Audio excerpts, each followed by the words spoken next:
სტიქიას ბორჯომის ხეობაში მაშველები 4 დღეა ებრძვიან. დამწვარია ტყის მასივის დაახლოებით 15 ჰექტარი. ხანძრის გამომწვევ მიზეზად მაღალი ტემპერატურა და დამსვენებელთა დაუდევრობა სახელდება. ცეცხლის მცირე კერები ამ დრომდე რჩება, მათ ჩაქრობას ახლა უკვე ადგილობრივი მოსახლეობა და 3 ვერტმფრენი ცდილობს. დახმარებას ითხოვს აწყურის მოსახლეობაც. სამოქალაქო განვითარების ინსტიტუტი მათგან მიღებულ წერილებსა და ვიდეო მასალას აქვეყნებს. ხალხი ამბობს, რომ ხანძარი 4 შაბათს დაიწყო და პირველ დღეს სახანძრო ტექნიკას არ უმუშავია. მაშველებმა განაცხადეს, რომ სტიქიის ზონაში ვერავიდოდნენ, რადგან ტექნიკა გაუფუჭდებოდათ. აწყვურულების ცნობით გუშინ დაახლოებით 4 საათისათვის სოფელი ყველანაირმა ტექნიკამ დატოვა. ადგილობრივი მოსახლეობა სტიქიას საკუთარი ძალებით ებრძვის, დამწვარია 700 ჰექტარი მიწა. რუსეთში მოქმედი ქვეყნების საელჩოები შეფერხებით მუშაობენ. თანამშრომლების სამშობლოში დაბრუნება პირველმა ბულგარეთის საელჩომ დაიწყო. შეფერხებით მუშაობს ამერიკის შეერთებული შტატების, გერმანიისა და ბელგიის საელჩოები. ამ დროისთვის ქვეყანაში ხანძრის 550 კერა ფიქსირდება. მოსკოვი კი ისევ კვამლშია. ხანძარს ქვეყნის სხვადასხვა რეგიონში 52 ადამიანი ემსხვერპლა. 2000-ზე მეტი კი საცხოვრების გარეშე დარჩა. რუსეთი ბოლო 120 წლის განმავლობაში ყველაზე ძლავრ სტიქიას ებრძვის. მიშელ პლატინის თბილისში UEFA-ს გენერალური მდივნის მოადგილე თეოდორე თეოდორიძის და UEFA სტადიონებისა და ეროვნული ასოციაციების მენეჯერი ტიერი ფავრი ჩამოყვა.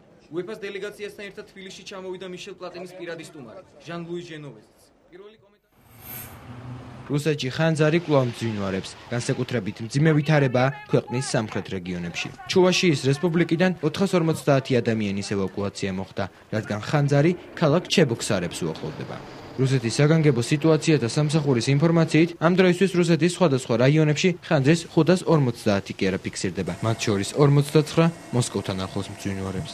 ასეთი მასშტაბის ხანძარი რუსეთში 120 წლის განმავლობაში არ მომხდარა. რუსეთის მეტეოროლოგიური ცენტრის მონაცემებით, ისტორიული დოკუმენტების თანახმად, ასეთი სიცხე რუსეთში ბოლოს 1000 წლის წინ დაფიქსირდა. ღრისით ჰაერის ტემპერატურა 38 გრადუსია. სინოპტიკოსები ასეთი ამინდის შენარჩუნებას კიდევ რამდენიმე კვირა პროგნოზირებენ.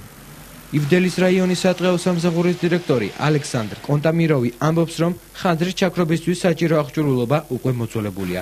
სხვა დანადგარები კი მათ არ გააჩნიათ. Техника, которая у нас стоит в оперативном плане. ჩვენი დანადგარები ძველია, ამიტომ სტიქიის დროს მათ ვერ ვიყენებთ. საჭირო აღჭურვილობას სხვა განმეძებთა ძებნაში კი ტყუილად დროს ვკარგავთ. რუსეთის ხელისუფლება აცხადებს, რომ 10,000 მეხანძრე ასეთი მასშტაბის ხანძრის ჩასაქრობად საკმარისი არ არის. ხანძრის ჩაქრობაში მოხალისეებიც იღებენ მონაწილეობას. ამ დროისთვის არსებული მონაცემების თანახმად, სვერდლოვსკის რაიონის ტყის ნახევარი დამწვარია. UEFA-ს პრეზიდენტი უკვე თბილისშია. მიშელ პლატინის აეროპორტში საქართველოს ფეხბურთის ფედერაციის პრეზიდენტი და წევრები დახვდნენ სტუმარს. თან ახლავს UEFA-ს გენერალური მდივნის მოადგილე და UEFA სტადიონებისა და ეროვნული ასოციაციების მენეჯერი. პირველი შეხვედრები უკვე შედგა. დელეგაცია თბილისს ხვალ დატოვებს. მიშელ პლატინის ვიზიტის დეტალებისა და მიზნების შესახებ სანდრო გოჩაშვილი ისაუბრებს. მიშელ პლატინის თბილისში UEFA-ს გენერალური მდივნის მოადგილე თეოდორე თეოდორიძის და UEFA სტადიონებისა და ეროვნული ასოციაციების მენეჯერი ტიერი ფავრი ჩამოყვა. UEFA-ს დელეგაციასთან ერთად თბილისში ჩამოვიდა მიშელ პლატინის პირადი სტუმარი ჟან-ლუი ჟენოვეზიც. პირველი კომენტარი UEFA-ს პრეზიდენტმა თბილისის საერთაშორისო აეროპორტშივე გააკეთა. მიშელ პლატინის ოფიციალური ვიზიტის ერთ-ერთი თემა თბილისში ევროპის ლიგის ფინალური შეხვედრის შესაძლო გამართვა იქნება. საქართველოს ფეხბურთის ფედერაციას ამ ფინალის თბილისში ჩატარება 2012-2013 წლებში სურს. მოხარული ვარ, რომ ისე ვიმყოფები საქართველოში. ეს ჩემი პირველი ვიზიტი არ არის აქ და ზოგადად ბევრი მსმენია ქართულ ფეხბურთს. საქართველოს საფეხბურთო ქვეყანაა. რაც შეეხება იდეას, რომლის მიხედვითაც თბილისი აპირებს 2012-2013 წლების ევროლიგის ფინალის მასპინძლობას. ეს ჩემი იდეა არ გახლავთ. ეს საქართველოს ფეხბურთის ფედერაციის ინიციატივაა. ჩვენ ადგილზე გავეცნობთ კიდევ ერთხელ ქართული ფეხბურთის ინფრასტრუქტურას და მივიღებთ გადაწყვეტილებას. მაგრამ ეს გადაწყვეტილება იქნება შემდეგ. ჯერ მხოლოდ გაცნობითი ხასიათისაა ეს ყველაფერი. დღესვე UEFA-ს დელეგაციამ საქართველოს ფეხბურთის ფედერაციის პრეზიდენტ ზვიად სიჭინავასთან და გენერალურ მდივან ღრება ზარველაძესთან ერთად ნაკრების მშენებარე ბაზა და თბილისის ბორის პაიჭაძის სახელობის ეროვნული სტადიონი მოინახულა. მიშელ პლატინის სამუშაო ვიზიტი ხვალ დილიდან გაგრძელდება. პირველი შეხვედრა პლატინის თბილისის მერ გიგი უგულავასთან იქნება. ამის შემდეგ დელეგაცია საქართველოს ფეხბურთის ფედერაციის ახლად გარემონტებულ შენობას მოინახულებს. 12-ის ნახევრისთვის იგეგმება შეხვედრა პრემიერ-მინისტრ ნიკა გილაურთან და სპორტის და ახალგაზრდობის საქმეთა მინისტრ ლადო ვარძელაშვილთან.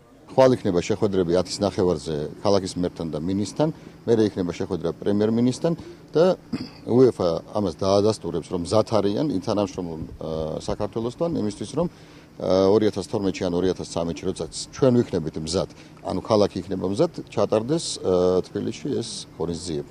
ხალ პრეზიდენტი პრესკონფერენციაზე ითქვის ჩვენთვის თავარია, რომ ყველა თემა, რაც ჩვენ წამოვჭერით, ამაზე დაიწყოს შეერობა და ფიქრი UEFA-მ. ეს არის ჩვენი ძირითადი ამოცანა. თბილისიდან გამგზავრებამდე პლატინი მედიის წარმომადგენლებისთვის თბილისი მერიოტის საპრესკონფერენციო დარბაზში პრესკონფერენციას გამართავს. 10 აგვისტოს UEFA-ს დელეგაცია თბილისიდან მოლდოვაში გაიმგზავრება. სადაც 11 აგვისტოს მოლდოვის ეროვნული ნაკრები ამხანაგურ შეხვედრაში საქართველოს ეროვნულ ნაკრებს დაუპირისპირდება.